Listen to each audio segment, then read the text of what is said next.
Judges chapter 4. And the children of Israel again did evil in the sight of the Lord when Ehud was dead.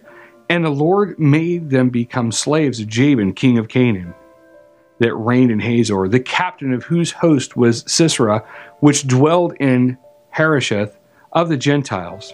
And the children of Israel cried to the Lord, for he had 900 chariots of iron. In 20 years he mightily oppressed the children of Israel. And Deborah, a prophetess, the wife of Lapidoth, she judged Israel at that time. And she dwelled under the palm tree of Deborah between Ramah and Bethel in Mount Ephraim. And the children of Israel came up to her for judgment.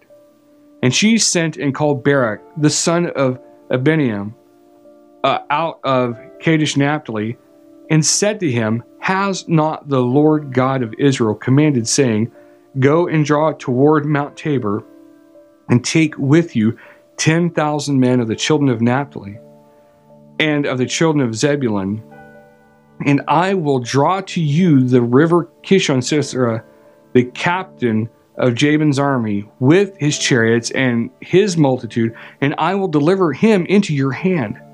And Barak said to her, If you will go with me, then I will go, but if you will not go with me, then I will not go.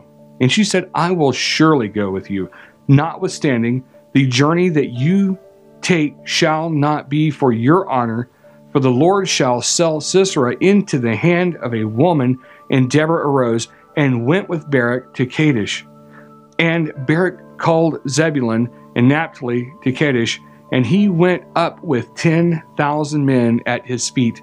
And Deborah went up with him. Now Heber the Kenite, which was of the children of Hobab, the father-in-law of Moses, had separated himself from the Kenites, and pitched his tent in the plain of Zanaim, which is by Kadesh. And they showed Sisera that Barak the son of Abinoam was gone up to Mount Tabor, and Sisera gathered together all his chariots, even 900 chariots of iron, and all the people that were with him from Hasheroth of the Gentiles to the river Kishon.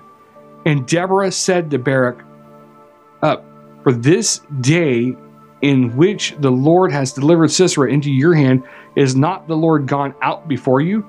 So Barak went down from Mount Tabor, and 10,000 men after him, and the Lord routed Sisera and all his chariots and all his host with the edge of the sword before Barak, so that Sisera lighted down off the chariot and fled away on his feet. But Barak pursued after the chariots and after the host of Harosheth of the Gentiles, and all the host of Sisera fell upon the edge of the sword, and there were not a man left. However, Sisera fled away on his feet to the tent of Jael, the wife of Heber the Kenite, for there was peace between Jabin the king of Hazor and the house of Heber the Kenite. And Jael went out to meet Sisera and said to him, Turn in, my lord, turn in to me, fear not. And when he had turned in to her into the tent, she covered him with a rug. And he said to her, Give me, I pray you, a little water to drink, for I am thirsty. And she opened a bottle of milk and gave him drink and covered him. Again he said to her, Stand in the door of the tent, and it shall be when any man does come and inquire of you, and say, Is there any man here, that you shall say no? And Jael Heber's wife took a nail of the tent, and took a hammer in her hand, and went softly to him, and drove the nail into his temples, and fastened it into the ground, for he was fast asleep and weary. So he died. And behold, as Barak pursued Sisera, Jael came out to meet him, and said to him, Come, and I will show you the man whom you seek.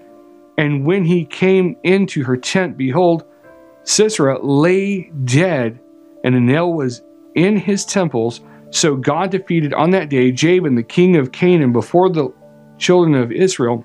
And the hand of the children of Israel prospered and prevailed against Jabin the king of Canaan until they had destroyed Jabin king of Canaan.